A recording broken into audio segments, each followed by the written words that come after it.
Assalamualaikum warahmatullahi wabarakatuh. Alhamdulillahilladzi hadana li hadza wa ma kunna linahtadiya laula an hadana Allah.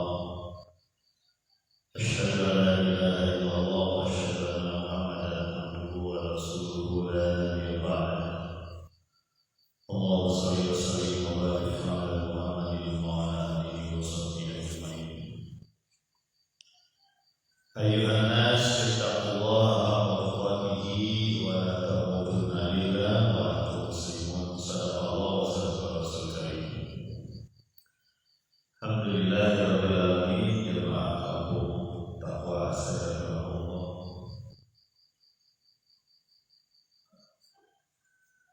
dan siapapun teman-teman yang mendengarkan siaran ini.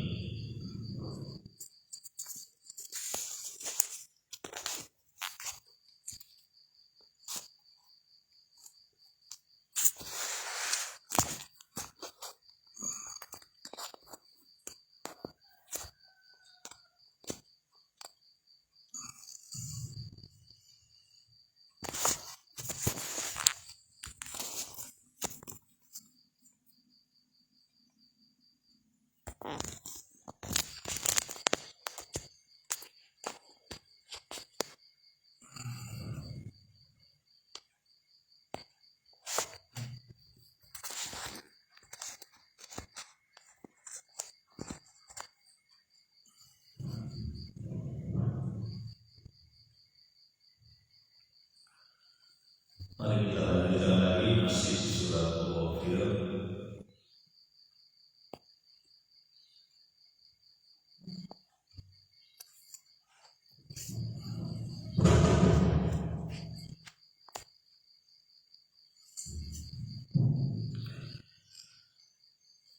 Kita sudah sampaikan bagaimana Allah Subhanahu wa taala mengingatkan kita bahwa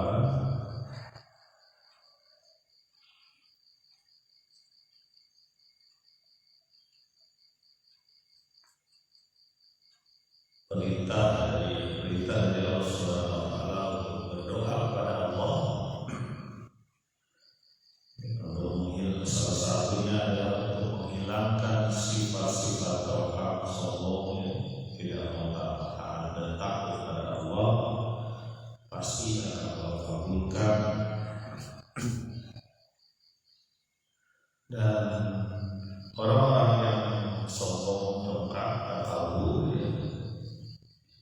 itu pasti akan Allah masukkan ke dalam jahanam secara hina-hina. Orang-orang ini adalah orang-orang yang tidak mau mengakui bahwa Allah Subhanahu wa taala yang mengatur dia, mencipta dia, mengatur dia, ya. Dan selayaknya manusia ikut aturan Allah Subhanahu wa taala. Kemudian Allah juga mengingatkan satu gambaran alam yang selalu kita lewati setiap hari, yaitu malam yang dijadikan masa untuk istirahat. Bagian-bagian tubuh kita mendapatkan kesegaran kembali ketika selesai kita istirahat di malam hari dalam suasana gelap. Juga diingatkan bahwa ada siang yang terang benderang yang memudahkan manusia untuk beraktivitas, berkegiatan, mencari rezeki. Dan itu merupakan karunia yang Allah berikan kepada kita.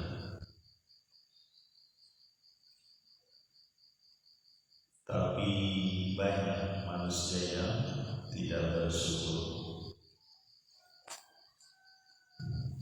Jamaah kaum takwa, saya dan siapapun teman-teman yang mendengarkan atau melihat siaran ini, kita lanjutkan lagi di ayat yang ke-61 di surat Ghafir.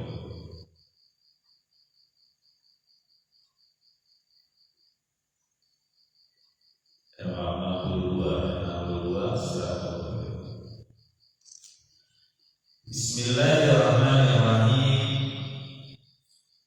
Dzalikumullahu rabbukum khaliqu kulli syai' la ilaha illa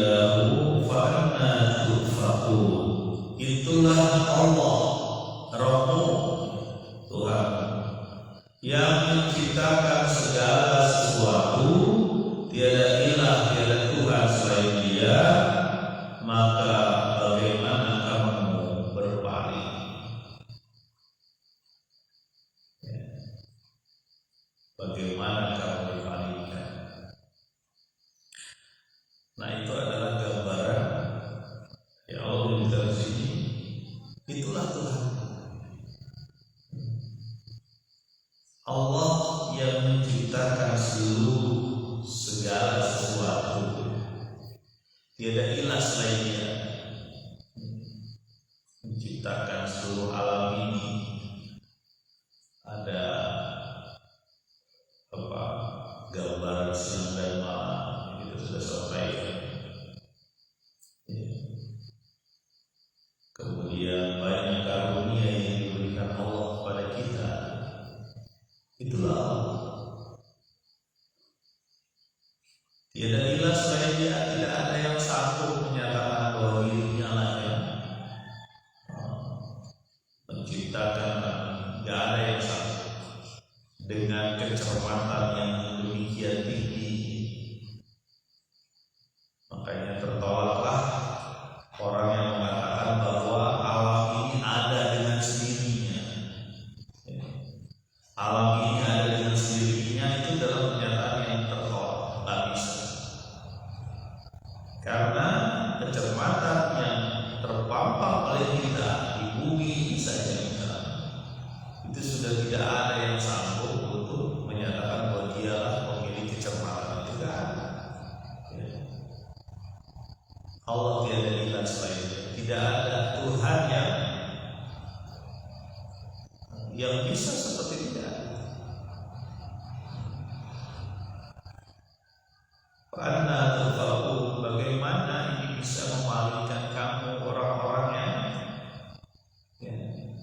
tidak mempercayai Allah Subhanahu wa Ta'ala. Gimana bisa dipalingkan? Padahal Dia tergantung oleh ciptaan Allah. Bahkan Dia sendiri adalah ciptaan Allah. Manusia tidak bisa hidup misalnya tanpa adanya air, tanpa adanya udara, nggak berdaya sama sekali. Tanpa adanya sinar minyak. Jadi bagaimana bisa dipalingkan? Bahkan ada beberapa manusia dengan congkaknya, sombongnya menyatakan bahwa ada ulumul aqli. Di antaranya Fir'aun, aku adalah rohmu yang paling tinggi. Begitu pun raja waktu zaman Nabi Ibrahim, riwayat mengatakan Namrus. Jadi betapa kecilnya manusia, kemarin kita sudah sampaikan. Betapa kecilnya manusia ketika berhadapan dengan keagungan yang Allah sampaikan dalam kehidupan kita. Dan sebenarnya bukan zaman dulu, bukan zaman sekarang saja terlihat. Seperti ada langit yang disebutkan warna jeli, tentang bintang. Orang-orang Arab pada waktu itu juga mempergunakan bintang untuk petunjuk arah. Jadi ketika malam hari dia nggak perlu pakai kompas, dia bisa lihat. Oh, bintang ini arah tujuannya kemana nih ujungnya? Oh, mungkin utara atau selatan. Jadi dia bisa berjalan. Wah, sekalipun di malam hari. Kalau di siang hari mungkin kelihatan memang di mana benang barat timur. Ketika malam hari dia mempergunakan mempergunakan bintang untuk menjadi arah. Dan kalau diperhatikan bintang itu sesuai dengan gambaran di atas itu ya. Jadi kelihatan bahwa bintang itu selalu contoh gampang yang kita di Indonesia. Di Indonesia itu ketika sebentar lagi kelihatan bintang paling timur, Kejora yang bintang Kejora. Padahal itu bukan bintang Venus. Itu selalu ada di situ di bagian timur dan terang banget. Padahal itu bukan bintang. Jadi kebayang oleh kita bahwa di sana ada arah timur. Tidak ada satu makhluk yang mengklaim bisa membuat bintang Kejora dari utara atau selatan. Enggak ada. Dan selalu ada itu, selalu ada di belakang itu.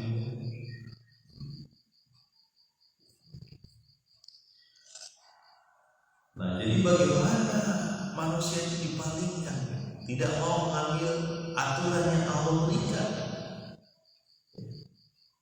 Kan nggak mau nih ada orang-orang yang tidak mau mengambil aturan Allah Subhanahu wa Ta'ala dengan berbagai alasan. Ya. Ada alasan misalnya, wah, wajadna abana, kami sudah mendapati bapak-bapak kami begini, ngapain saya ngikutin yang baru-baru, kira-kira gitu ya. Dulu bapak-bapak kami juga tradisinya begini dan aman-aman aja, padahal tradisinya di sini juga buruk. Ya gimana nggak buruk di beberapa tradisi jahiliyah itu, sampai orang diadu dengan orang sampai mati, orang diadu dengan binatang sampai mati. Ya, istrinya bisa ditaruh ke rumah orang yang badan kekar gitu ya, selama sebulan untuk dapat anak dari dia. Gila ya.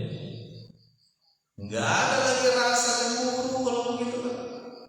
Bagaimana bisa diwujudkan konteks begitu dari sisi bisnis ya. Melipat uang misalnya, atau menggandakan atau mengambil keuntungan yang gila-gila lewat bunga, lewat riba ya. Banyak termasuk pembunuhan. Ada lagi kasusnya ketika yang mengerjakan atau melakukan kemaksiatan atau kejahatan orang-orang yang terpandang tidak dihukum, giliran yang ecek-ecek yang rakyat jelata dihukum. Begitu suasana di jahiliyah itu di mana-mana sama ya. Bukan cuma waktu itu, sekarang nggak ada mirip-mirip kayak gitu. Fa'anna tufaku, bagaimana sih kok bisa berpaling gitu dengan kondisi yang sudah dijabarkan oleh Allah. Kemudian Allah menyampaikan lagi di ayat yang ke-63, kadzalika yufakul ladzina kanu bi ayatillahi yajhadun, begitulah dipalingkannya ya orang-orang alladzina kanu bi ayatillahi, orang-orang yang mendebat ayat-ayat Allah. Begitu orang-orang yang tidak taat pada ayat-ayat Allah, tidak mau tunduk dengan ketentuan Allah. Jadi sampaikan lagi, itu siapa yang dipalingkan? Orang-orang yang mendebat ayat-ayat Allah. Banyak alasan ya. Sampai orang-orang jahiliyah pada saat itu sampai ngomong, kok Tuhan gak kelihatan sih, gimana kita bisa menyembah Tuhan ya. Sampai kayak gitu mendebat. Ada lagi, gak mungkin Tuhan tuh gak punya anak, harus punya anak kok, kita aja punya anak. Oh kayak gitu. Makanya sebagai kepercayaan itu, Isa anak Allah, Uzair anak Allah, disebut begitu. Termasuk orang-orang Quraisy, malaikat itu anak-anak perempuannya Allah ya. Jadi ini kan rancu ya, bagaimana Allah bisa punya anak? Berarti punya mantu dia, punya mertua nanti.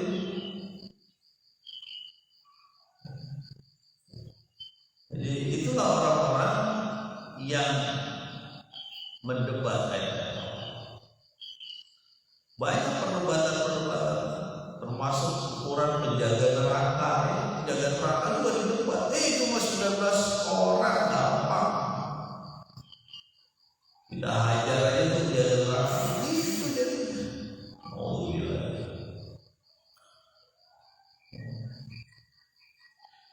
Ada lagi yang mendebat ayat-ayat Allah bahwa Tuhan itu punya kekuatan hebat. Siapa yang punya kekuatan hebat di dunia ini? Api. Makanya ada penyembah api ya. Majusi. Bahkan ada satu daerah yang waktu itu Qori walau Zubaba, sebelum masuk daerah itu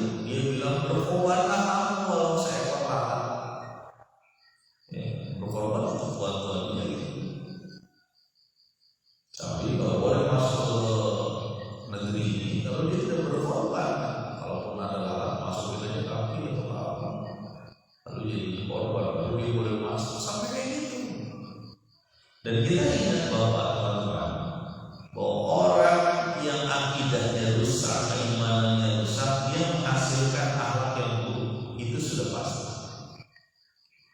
Gimana gak disebut akhlak buruk kalau ada orang menyaksikan tertawa terbahak-bahak, bersorak-sorai di depan ada orang yang sedang beradu dengan singa misalnya. Ya, kolosum udara, kolosum Romawi.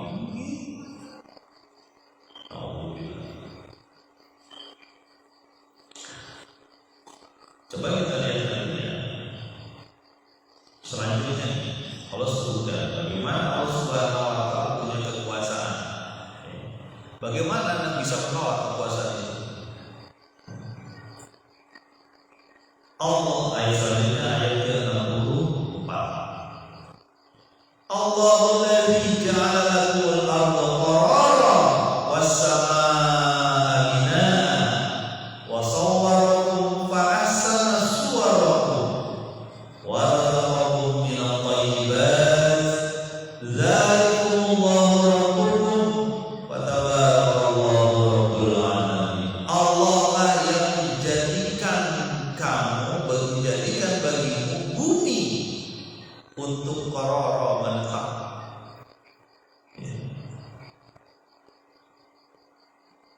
Wassamaa'a binaa'a, dan langit sebagai atapnya.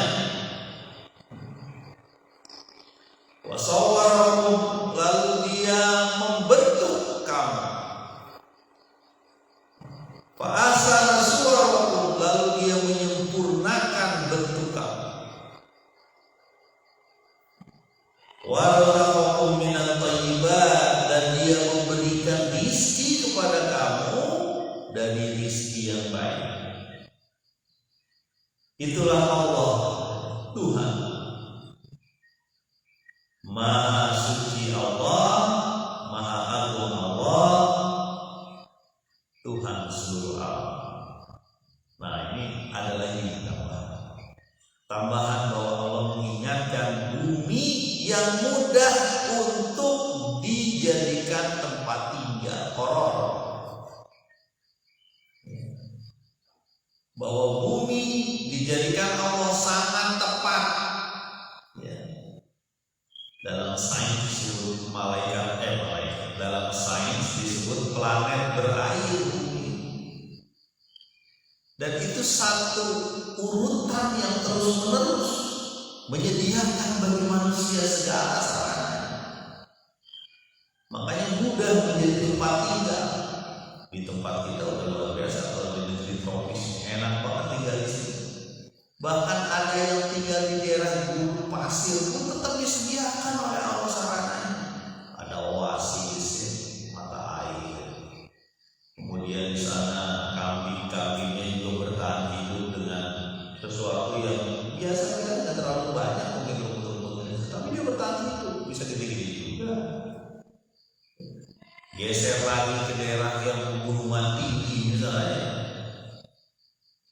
dengan kondisi-kondisi yang tersedia tetap bisa hidup. Saya pernah nonton tuh di Cina apa di mana, ada satu kampung yang untuk naik ke kampung dia itu harus pakai tangga. Jadi dibuat tangga-tangga tubing-tubing gitu, dan tubing-tubingnya itu curam-curam. Jadi nggak ada pakai motor, nggak ada di sana, tapi dia naik tangga ke atas gitu, bawa anak dan digendong pakai tangga. Mungkin puluhan ratusan meter naik ke atas. Kalau saya lihat gitu. Dan itu bisa juga didiami gitu. Bahkan anak-anaknya itu jadi lebih mandiri karena nggak ada tempat jajan gitu ya. Jauh ke bawah. Lah kalau di gurun salju gitu, tetap aja bisa manusia itu. Di kutub utara atau kutub selatan itu ada kayak tempat penelitian, dan orang bisa berbulan-bulan di tempat dinginnya berapa puluh derajat di bawah 0 derajat Celcius. Makanya di kutub selatan atau utara ya ada Eskimo ya, orang yang tinggal di daerah dingin.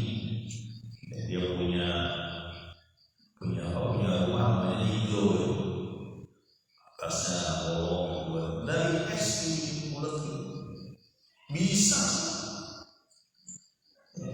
Betapa bumi ini Allah ciptakan sebagai koror, tempat tinggal, tempat menetap yang nyaman bagi manusia.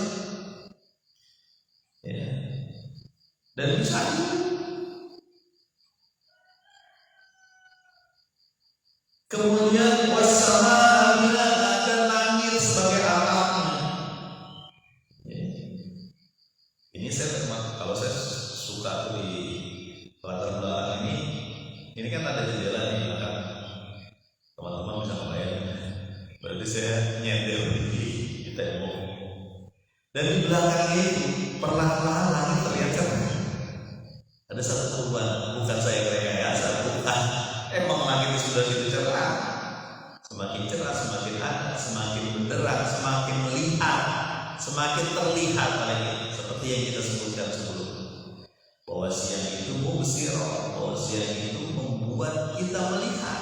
Bahkan bisa terjadi bahwa siang itu melihat terang benderang. Biar mengingatkan kita juga. Jadi wassama binaa, dan langit sebagai bina, sebagai atapnya. Dan canggihnya atap ini, atap langit kita ini canggihnya itu, dia juga menyediakan sarana untuk kehidupan kita. Hujan.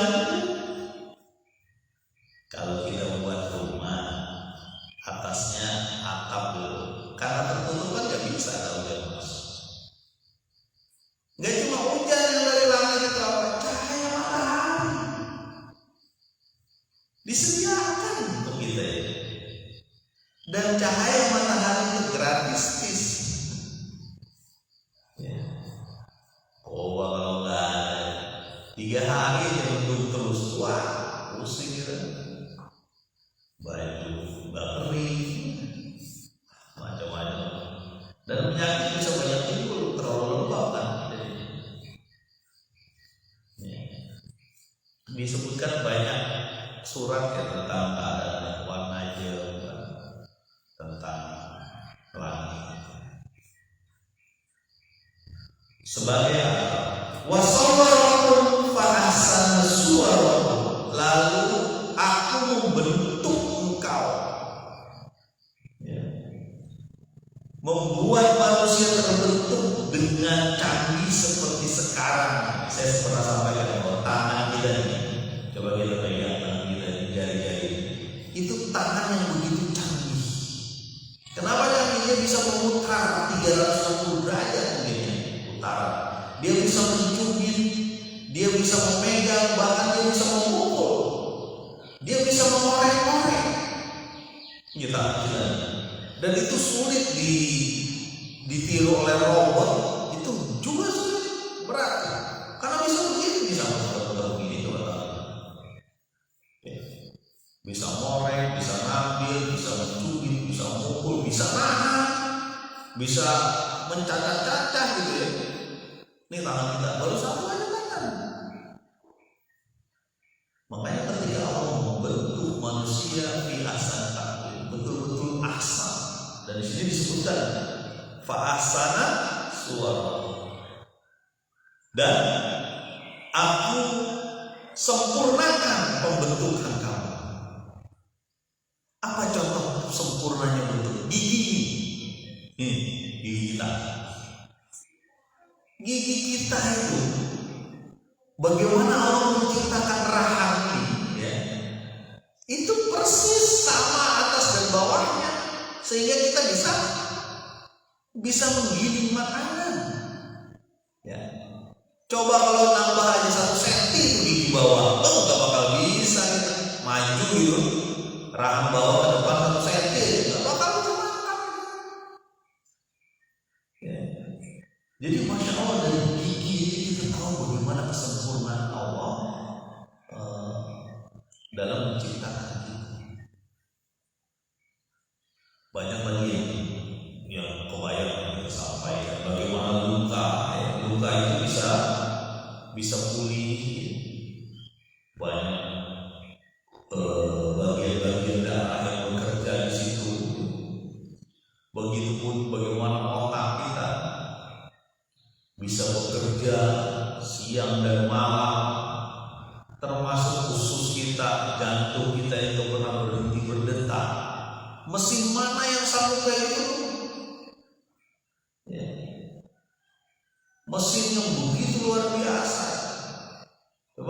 itu ngirim apa ya? Ngirim makanan iya, ngirim gas oksigen iya. Jantung beberapa menit itu tidak berdetak mungkin bisa mati karena nggak ada aliran darah yang dikirimin dua hal yang utama ya, oksigen, gas sama makanan. Jadi disempurnakan betul, kita ini disempurnakan betul. Laqad khalaqnal insana begitu disempurnakan. Ya. Makanya ada salah satu yang menyatakan itu alhamdulillah alis kita itu orang panjang. Kalau panjang dia bergugur gitu. Coba kalau alis panjang tertutup tuh mata nih. Ada salah satu fungsi alis kan mana air dari atas dari langsung kan. Begitupun Allah ciptakan hidung manusia ke bawah, bukan ke atas.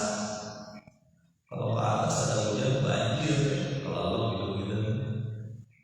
Kalau tadi gigi yang disampaikan, begitu pun lidah. Lidah itu bisa mengecap puluhan ribu rasa, berapa ribu. Makanya kita tahu banyak kue kan, rasa kue ini tahu, rasa kue itu tahu, rasa terasi tahu. Ya, benar kan? Coba kalau kita nyambel pakai terasi, tapi terasinya itu baunya bau melati atau bau bunga mawar, pasti nggak mau. Ini terasi pak, apa terasi disiram obat? Pasti nggak mau. Kita pengen terasi itu karena baunya kayak gitu. Itu hidung tuh, ada tambahan tuh ya, ada lidah sama hidung, dan hidung juga luar biasa. Kalau kita bilang ini, itu rasanya gak enak makannya. Kenapa? Gak ada wangi yang membuat merasa mata kita menyatakan bahwa makanan itu lezat. Masya Allah. Belum lapisan kulitnya. Lapisan kulit kita ini melindungi otot di bawahnya. Dan termasuk juga lapisan kulit kita ini melihat atau merasakan panasnya. Udah mulai dekat panas dia cepat narik gitu, berbahaya bagi tubuh gitu. Kan itu kita ada refleks ya, gerak refleks. Ya, kayak kita nginjek duri gitu. Pasti kita langsung nangkap. Namanya gerak refleks kalau di bawah tuh. Ketika kita menginjek duri, sensornya itu nggak ke otak, langsung dari tulang belakang balik lagi narik. Itu gerak refleks yang di bagian bawah. Nah kalau yang bagian atas mata berkedip dari otak balik lagi langsung. Kalau yang dari bagian bawah ya dari kaki. Ketika kita injek bara atau ini langsung kita cabut, nggak perlu ke otak dulu. Kalau ke otak dulu mungkin itu bara, ayo kita angkat kaki kita enggak. Ya. Ada bara atau ada dulu langsung kita cabut. Itu Allah memberikan gerak refleks loh kita. Ya. Untuk melindungi kita.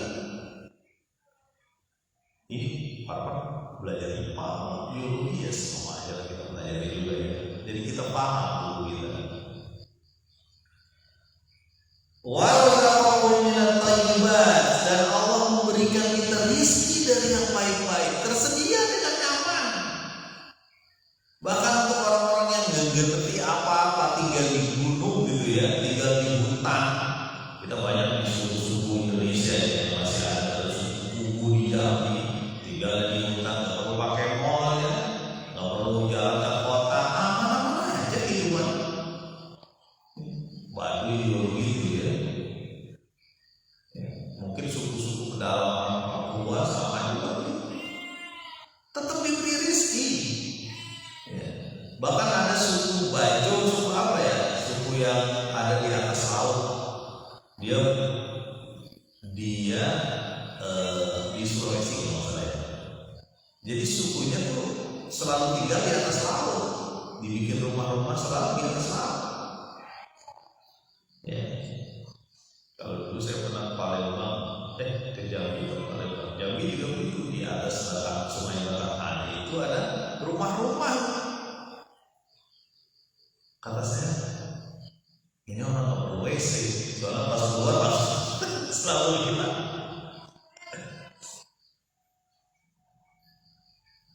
Tetap bisa memberikan kehidupan, dapat rezeki yang baik-baik. Yang di pinggir pantai dia dapat rezeki dari laut, dan itu bisa ditukar-tukar. Yang arah darat dan pegunungan dia bisa dapat rezeki juga. Jadi hal yang dzalikumullah, itulah Allah Tuhanmu. Fatabarakallahu rabbul alamin.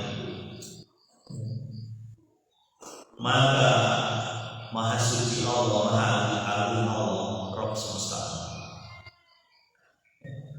Makanya dalam Al-Fatihah kita sebut alhamdulillahi rabbil alamin. Pujian bagi Allah yang menguasai seluruh alam. Jadi ketika kita beriman, kita yakin seluruh kehidupan ini itu sudah diatur oleh Allah. Jadi nggak usah pusing dan jangan ribut dengan alam. Saya benci dengan sungai, misalnya, bikin banjir. Nah, kita tanya dulu kenapa dia banjir. Saya benci dengan angin ini, puting beliung. Padahal puting beliung itu bermanfaat untuk menyebarkan panas. Jadi nggak cuma tertentu pada satu titik. Topan, kemudian tornado, itu bermanfaat bagi bumi ini ya. Jadi nggak boleh kita ribut sama alam gitu ya. Orang alam juga mendukung kita. Ya. Dan memang manusia itu diberi tugas kan untuk mengatur alam ini, termasuk mengatur manusia. Ada satu kisah gini.